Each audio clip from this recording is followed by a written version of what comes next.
사도신경으로 함께 신앙 고백하겠습니다. 나는 전능하신 아버지 하나님, 천지의 창조주를 믿습니다. 나는 그 유일하신 아들, 우리 주 예수 그리스도를 믿습니다.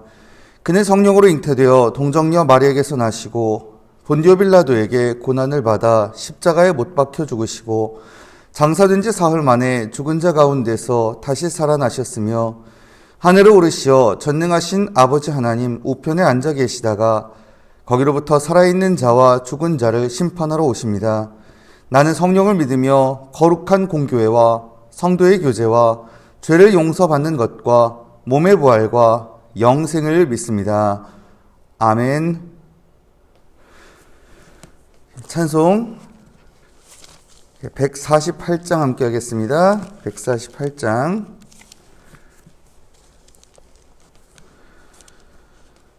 영화로운 주 예수의 십자가를 생각하면 세상 보기 모든 영화 분토만도 못하도다.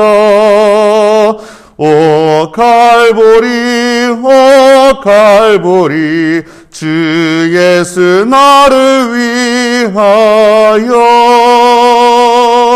십자가에 못 박히신 보배로우신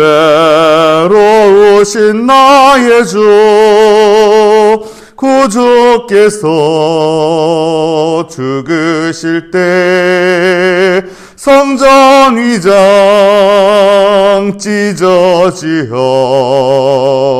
구원의 길 여심으로 전국 기쁨 주셨도다. 오 갈보리 오 갈보리 주 예수 나를 위하여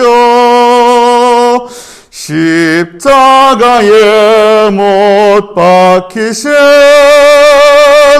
보배로우신 나의 주 구주께서 갈보리에 흘린 피와 물 가지고 나의 몸에 영혼까지 구속하여 주셨도다.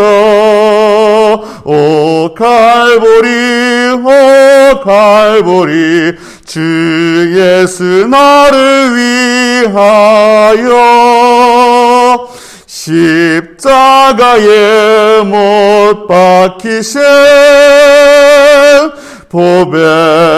보배로우신 나의 주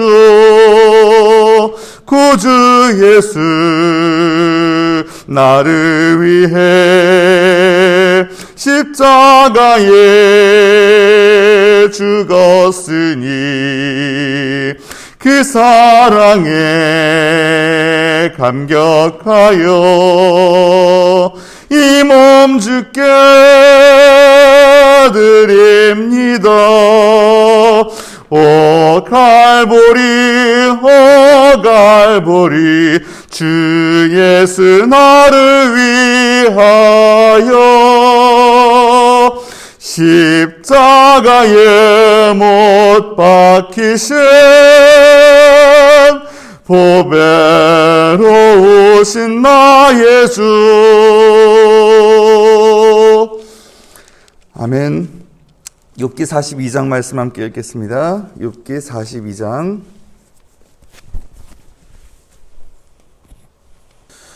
우리 욥기 42장 말씀 함께 봉독합니다.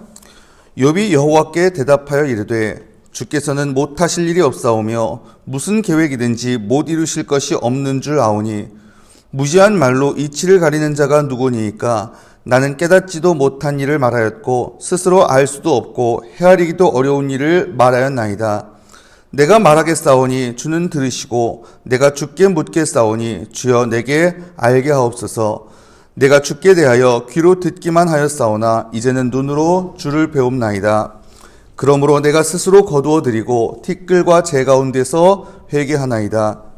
여호와께서 욥에게 이 말씀을 하신 후에 여호와께서 대만 사람 엘리바스에게 이르시되 너와 내 두 친구에게 노하나니 이는 너희가 나를 가리켜 말한 것이 내 종 욥의 말같이 옳지 못함이니라. 그런즉 너희는 수소 7과 수량 7을 가지고 내 종 욥에게 가서 너희를 위하여 번제를 드리라. 내 종 욥이 너희를 위하여 기도할 것인즉 내가 그를 기쁘게 받으리니 너희가 우매한 만큼 너희에게 갚지 아니하리라. 이는 너희가 나를 가리켜 말한 것이 내 종 욥의 말같이 옳지 못함이라. 이에 대만 사람 엘리바스와 수아 사람 빌닷과 나아마 사람 소발이 가서 여호와께서 자기들에게 명령하신 대로 행하니라. 여호와께서 욥을 기쁘게 받으셨더라. 욥이 친구들을 위하여 기도할 때 여호와께서 욥의 곤경을 돌이키시고 여호와께서 욥에게 이전의 모든 소유보다 갑절이나 주신지라. 이에 그의 모든 형제와 자매와 이전에 알던 이들이 다 와서 그의 집에서 그와 함께 음식을 먹고 여호와께서 그에게 내리신 모든 재앙에 관하여 그를 위하여 슬퍼하며 위로하고 각각 캐슈타 하나씩과 금고리 하나씩을 주었더라. 여호와께서 욥의 말년에 욥에게 처음보다 더 복을 주시니 그가 양 14,000과 낙타 6,000과 소 1,000결이와 암나귀 1,000을 두었고 또 아들 7과 딸 3을 두었으며 그가 첫째 딸은 여미마라 이름하였고 둘째 딸은 그시아라 이름하였고 셋째 딸은 게렌합북이라 이름하였으니 모든 땅에서 욥의 딸들처럼 아리따운 여자는 없었더라. 그들의 아버지가 그들에게 그들의 오라비들처럼 기업을 주었더라. 그 후에 욥이 140년을 살며 아들과 손자 4대를 보았고 욥이 늙어 나이가 차서 죽었더라. 아멘. 사순절 특별 새벽기도의 24번째 마지막 날입니다. 오늘도 이렇게 주님 앞에 나와 기도함으로 하루 시작하시는 여러분께 주님의 은혜가 가득히 마시길 간절히 바랍니다. 아멘. 드디어 욥기의 대단원의 막을 내리는 그런 날이고 또 막을 내리는 장입니다. 이 하나님의 응답, 정말 그 고난 속에서 하나님께 막 부르짖으며 나아갔던 그 욥의 막 간구, 욥의 그 하소연, 그 한탄, 거기에 하나님이 응답을 해주셨죠. 그 하나님의 넉 장에 걸친 긴 응답이 끝났습니다.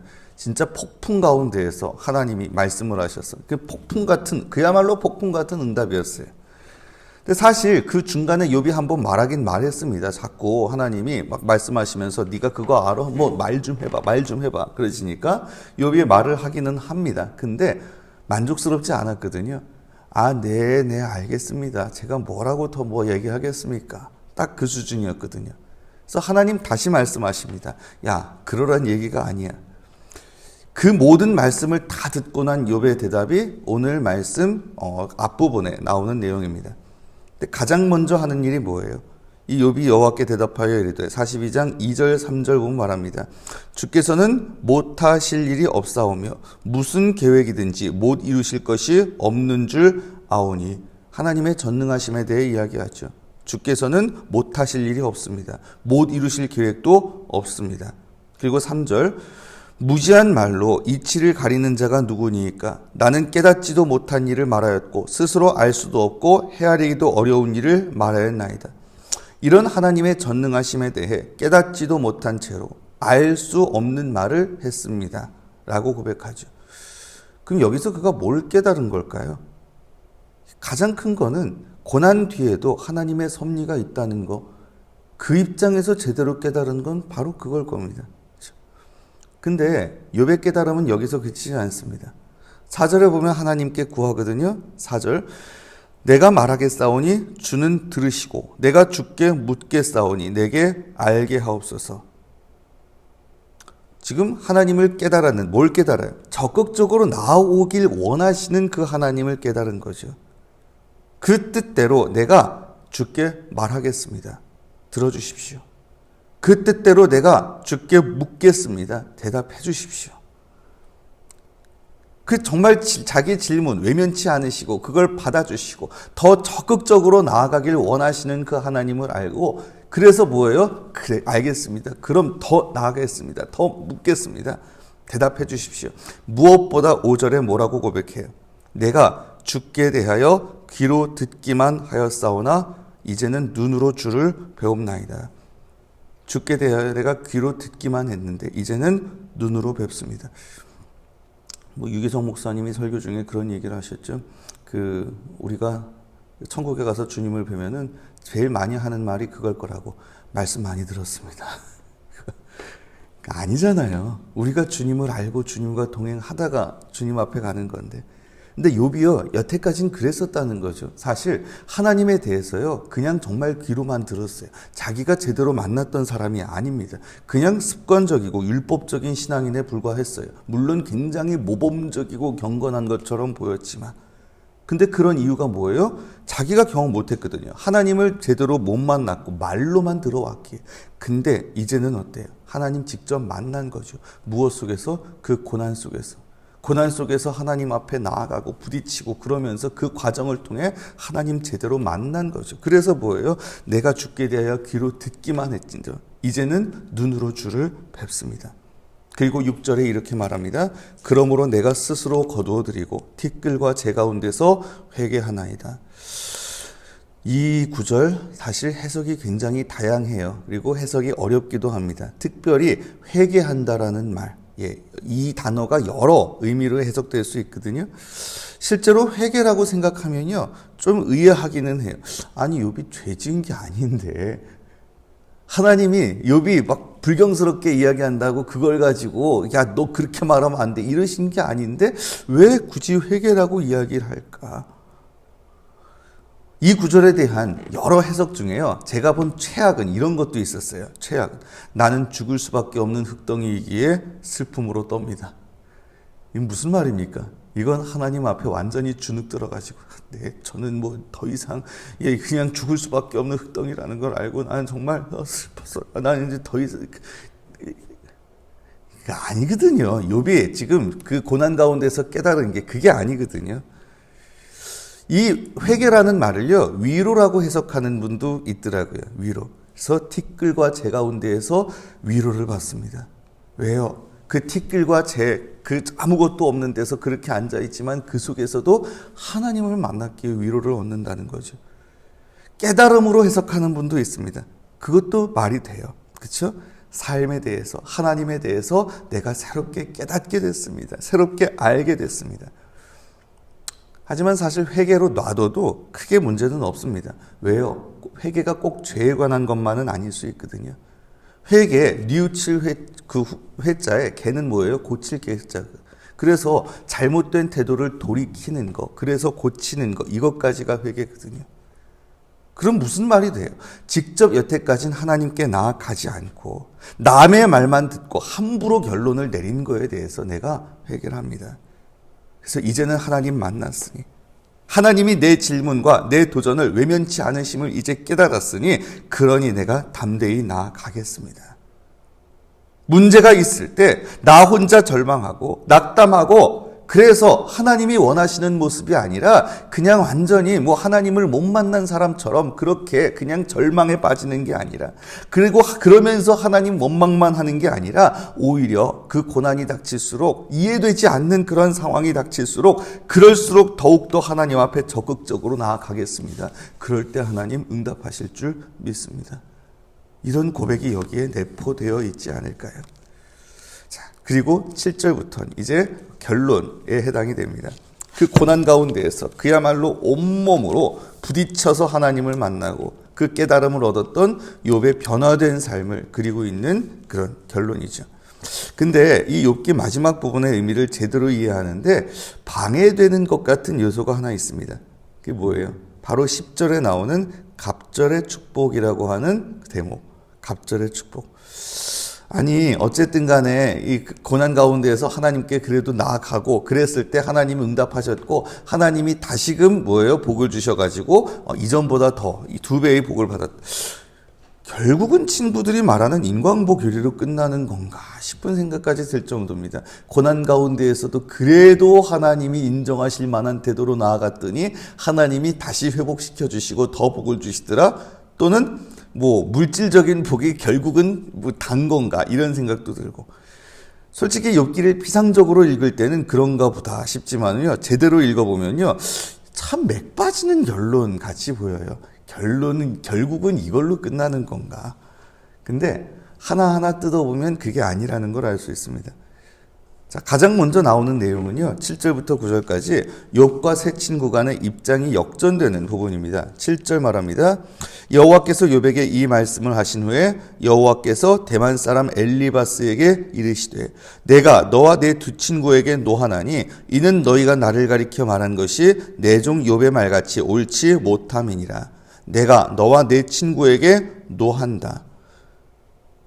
왜? 너희가 나를 가리켜 말한 게 내 종 욥의 말같이 옳지 못하기 때문에. 무슨 얘기입니까? 하나님은요, 줄곧 욥의 편에 서 계셨다는 겁니다.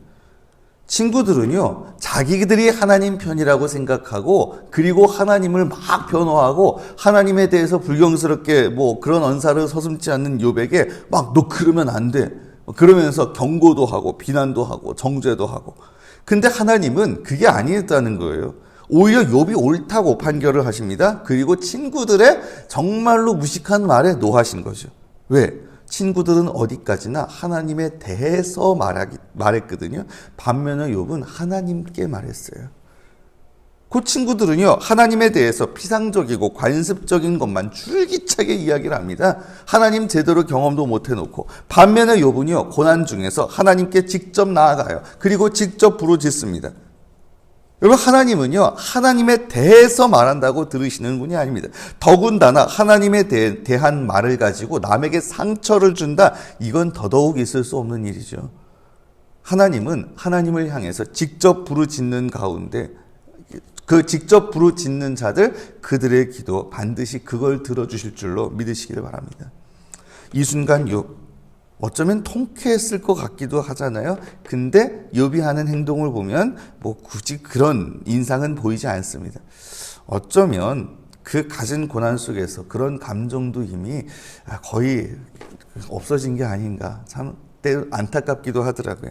근데 어쨌든 그냥 하나님이 그 말씀을 하셨을 때 욥이 또 위로를 받고 조용히 친구들을 용서를 해줍니다. 그래서 8절 9절에 보면은 하나님 말씀하신 대로 9절에 보면 말합니다. 이에 대만 사람 엘리바스와 수아 사람 빌닷과 나아마 사람 소발이 가서 여호와께서 자기들에게 명령하신 대로 행하니라. 여호와께서 욥을 기쁘게 받으셨더라. 사실 친구들이 욥에게 준 상처는 엄청났을 거예요. 위로도 위로였지만 정말 그냥 위로로 아무 말 없이 일주일 있다 갔으면 괜찮았을 걸. 그냥 괜히 말해가지고 엄청난 상처를 줬죠. 하지만 그 욥, 거기 대해서 되갚으려 하지 않습니다. 왜? 더 크신 분을 만났거든요. 자기에게 그 상처 준 친구들이 아니라 그거보다 더 크신 하나님을 만났으니 그때부터 욥의 회복이 시작됩니다. 그런데 회복의 시점이 언제부터예요? 10절에 말합니다.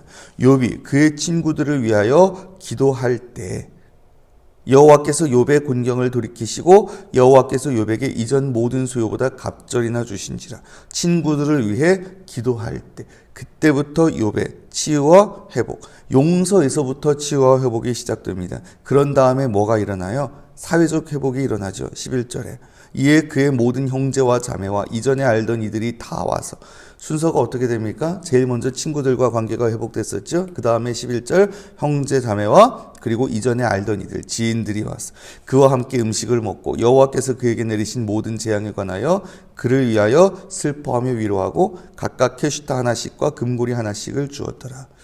그리고 12절 여호와께서 욥의 말년에 욥에게 처음보다 더 복을 주시니 그가 양 14,000과 낙타 6,000과 소 1,000결이와 암나귀 1,000을 두었고, 물질적인 그런 회복이죠. 이어서 자손의 복이 뒤따릅니다. 13, 14절 또 아들 7과 딸 3을 두었으며 또 첫째 딸은 여미마라 이름하였고 둘째 딸은 급시아라 이름하였고 셋째 딸은 게렌합북이라 이름하였으니 모든 땅에서 욥의 딸들처럼 아리따운 여자가 없었더라. 그들의 아버지가 그들에게 그들의 오라비들처럼 기업을 주었더라.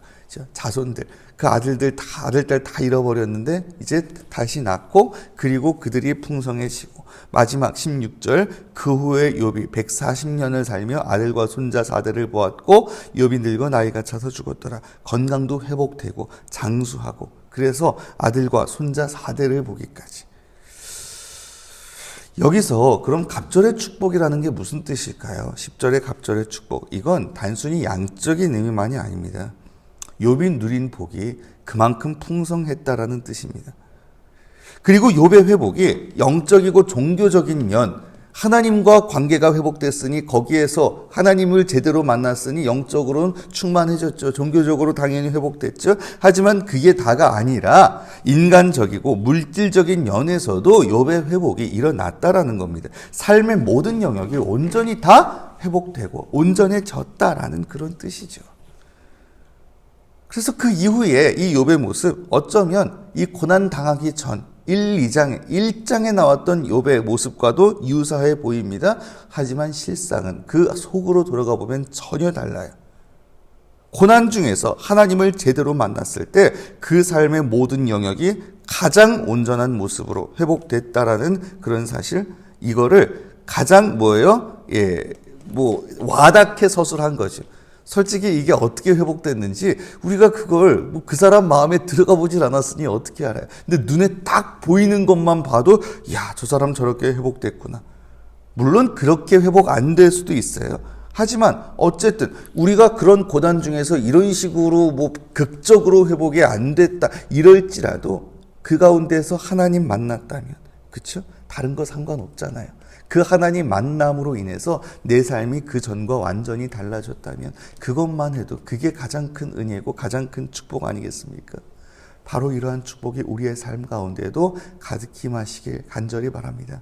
정말 고난 속에서, 그 어려움 속에서, 이해되지 않는 그러한 부조리함 속에서 하나님 앞에 더욱더 담대하게 부르짖듯이 나아가시는 그런 가운데 정말 우리의 그 부르짖음을 외면치 않으시는 하나님의 응답을 받고 하나님 더욱더 깊이 만나고 그 속에서 우리의 삶이 새롭게 보이고 우리의 삶의 모든 영역이 온전히 회복되는 놀라운 은혜의 역사, 정말 주님이 죽으셨다가 전 무덤의 권세까지도 이기고 부활하셨던 것처럼 우리의 삶 속에서도 죽음과도 같은 고난 속에서 하나님과의 만남을 통해 그 모든 것이 부활의 영광과 같이 온전히 회복되는 놀라운 은혜를 경험하며 살아가는 저 여러분 다 되시길 이 시간 주님의 이름으로 축원합니다. 아멘. 기도드리겠습니다. 주님, 이 시간 저희들 주님 앞에 나와 예배하고 기도드립니다. 주님, 저희 기도 들으시고 응답하여 주시옵소서. 주님께서 저희들에게 때로는 고난을 허락하실 때도 있습니다. 그리고 부조리함이 느껴질 때도 있고 그 속에서 우리는 하나님의 뜻을 알지 못하고 왜 나에게 이런 일이 일어나는지 몰라 참으로 절규밖에 할 수 없고 하나님 앞에 그냥 하소연할 수밖에 없고 때론 하나님 원망하게 될 때도 있습니다. 하지만 주님, 그런 가운데에서도 주님께서는 우리를 포기하지 않으셨음을, 오히려 우리가 그럴 때 더욱더 적극적으로 나아가길 원하신다는 사실을 저희들 잊지 않게 하여 주시옵소서. 그 하나님을 바라보기에, 그 하나님을 신뢰하기에 욥이 그랬듯이 저희들 그런 일이 있을 때 더욱더 적극적으로 하나님 앞에 나아가게 하시며 그런 가운데 우리가 그 고난 가운데에서 응답하시는 하나님을 온전히 만남으로 우리와 하나님과의 인격적 관계가 회복되고 하나님과 관계가 더욱더 깊어지고 그러기에 우리의 삶의 모든 영역이 진정 하나님으로 인해 온전히 회복되는 놀라운 역사가 이루어질 수 있도록 주님 인도하여 주시옵소서. 감사드리며 이 모든 말씀 우리와 함께 고난당하시고 그리고 우리의 모든 고난을 짊어지고 죽으셨다가 다시 살아나셔서 지금도 우리와 함께 계시며 우리를 부활의 영광으로 초청하시는 우리 주님 예수 그리스도의 이름으로 간절히 기도드리옵나이다. 아멘. 주님 가르쳐 주신 기도 함께 드리겠습니다. 하늘에 계신 우리 아버지, 아버지의 이름을 거룩하게 하시며 아버지의 나라가 오게 하시며 아버지의 뜻이 하늘에서와 같이 땅에서도 이루어지게 하소서.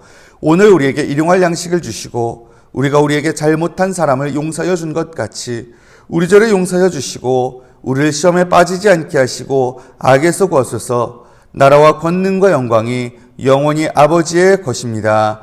아멘. 오늘 말씀 기억하면서 이 시간 함께 기도하기를 원합니다. 참으로 고난 가운데에서 우리가 하나님 앞에 더욱더 담대히 나아가기를 원합니다. 그런 가운데 하나님 온전히 만나고 하나님과 관계가 회복되고, 그러기에 우리의 삶에서 하나님으로 인해 모든 것이 회복될 수 있도록 정말 주님이 고난당하시고, 하지만 죽음의 권세, 무덤의 권세, 지옥의 권세까지도 이기고 부활의 영광에 들어가셨듯이 우리 또한 그 고난 가운데에서 참으로 주님 뜨겁게 만나는 가운데 우리의 삶도 부활의 영광과 같이 놀랍도록 회복되는 역사가 있기를 원합니다. 이런 마음을 가지고 함께 나아갔으면 합니다. 계속해서 여러 가지 기도 제목, 그 중에 우리 특제 기간에는 하루에 한 가지씩 놓고 기도를 했었는데, 오늘은요 뭐 두 가지 놓고 기도를 할게요. 일단은 먼저 우리가 요번 한 주 동안 고난당하는 이웃들 생각하며 기도했잖아요. 근데 고난당하는 이웃일 수도 있지만 앞으로 또 이 지구가 점점, 우리가 사실 똑바로 못해가지고 지구가 점점 망가지고, 근데 사실 지구가 망가진다기보다는 사람들이 살기가 점점 힘들어지는 그런 환경이 되어 가고 있죠. 기후위기 상황, 정말 심각한 상황입니다. 그럴 때 우리가 하나님이 만드셨고 그래서 보시기에 좋았더라 하신 그 세상을 위해서 그 책임을 다할 수 있도록, 그런 가운데 이 지구가 또 회복되고 사람들 살아가기 힘든 그런 환경이 아니라 더욱더 정말 하나님이 만드신 그 아름다운 세상이 온전히 회복되는 역사가 있기를 원합니다. 그 일을 위해서 우리 그리스도인들, 하나님이 창조하신 이 세계를 맡은 청지기로서 그 역할 잘 감당하길 원합니다. 특별히 내가 또 감당해야 될 역할 생각하면서 결단하는 마음으로 함께 좀 나아갔으면 좋겠습니다. 또한 무엇보다도 이번 우리 특세 기간 동안, 나아가서 사순절 기간 동안 우리에게 주신 그 은혜를 기억하면서 감사하는 고백 함께 올려드렸으면 좋겠고요. 내일 부활절 예배 위해서도 좀 같이 기도했으면 좋겠습니다. 그리고 그 외에도 여러 가지 마음속의 소원들 주님 앞에 아뢰고 간절하게 나아가신 후에 각자 자기의 자리로 자유롭게 돌아가시기를 바랍니다. 함께 기도드리겠습니다.